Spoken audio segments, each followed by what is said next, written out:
Parla Pharmaceutical şirkəti Kiçik və Orta Biznesin İnkişafı Agentliyinin həmsədrliyi ilə 28 aprel 2025-ci il tarixində Ər-Riyad şəhərində keçirilən Səudiyyə-Azərbaycan Birgə İşgüzar Şurasının iclasında iştirak edib. Şirkət Kobiyanın dəstəyi və təşəbbüsü ilə National Development Group Holding ilə anlaşma memorandumu imzalayaraq Azərbaycanın əczaçılıq sənayesində mühüm bir mərhələyə qədəm qoyub. Bu anlaşma ilə Azərbaycan istehsalı olan yüksək keyfiyyətli biotexnoloji və onkoloji dərmanların Səudiyyə Ərəbistanı, eləcə də Yaxın Şərq, Körfəz və Afrika ölkələrinə ixracına başlayır. Mövzu ilə bağlı Parla Pharmaceutical şirkətinin baş direktoru Araş Nusrati STV xəbərə danışıb. Biz dərmanlarımızı başqa ölkələrdə, Səudiyyə Ərəbistan daxil və Afrika ölkələrdə daxil planlaşdırırıq ki, ixrac edək. Və bu çox önəmlidir ki, bizim istehsal gücümüz planımızın əsasında olsun və o bizə bir prioritetdir. O səbəbdən biz istehsal sahəmizi genişləndiririk. Artıq bizim bir dənə ən böyük istehsal sahəmiz Azərbaycanda bitmək üzrədir. Maksimum 1 ilə qədər hazır olacaq.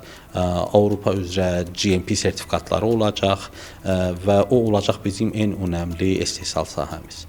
Amma yenə də başqa böyük şirkətlər kimi dərman sektorunda çalışırıq ki, ələ çatan olduğu üçün dərmanları öz zavodlarımızı başqa ölkələrdə də orada quraq ki, imkanımız olsun ki, daha başqa bazarlara ələ çatan olsun.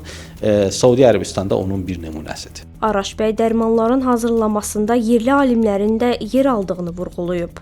Bizim biotexnoloji və onkoloji dərmanlarının istehsal prosesində yerli elm potansiyelindən ən yüksək istifadəmizi edirik. Gənc təhqiqatçılar, elm adamlarından fərqli proseslər hazırlamaq üçün biz o potansiyeli istifadə edirik. Misal çəkirəm, keyfiyyət kontrolu və keyfiyyət nəzarəti bizim yerli elm insanlardılar və artıq bəzi mərhələlər elmi təhqiqatlar.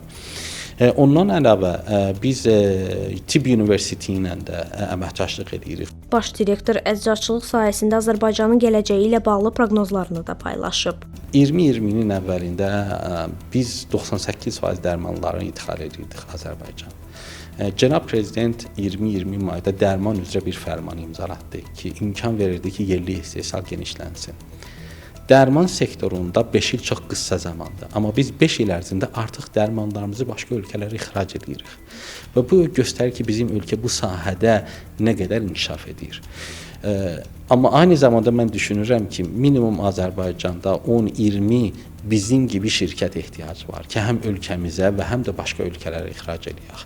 O zaman mən fikirləşirəm ki, növbəti 5 ildə bu inkişaf sürəti daha çox güclənəcək. İlkin mərhələdə əməkdaşlıq hematologiya, endokrinologiya və onkologiya sahələrində istifadə edilən ona yaxın qabaqcıl dərmanları əhatə edəcək. Bu məhsullara rekombinant faktor 8, teriparatid, semaglutid və palbosiklib daxildir. Layihə Kiçik və Orta Biznesin İnkişafı Agentliyinin və Səudiyyə Ərəbistanı Xarici İnvestisiya Nazirliyinin dəstəyi ilə həyata keçirilir deyə Parla Pharmaceuticals'ın baş direktoru Araş Nusrati bildirib.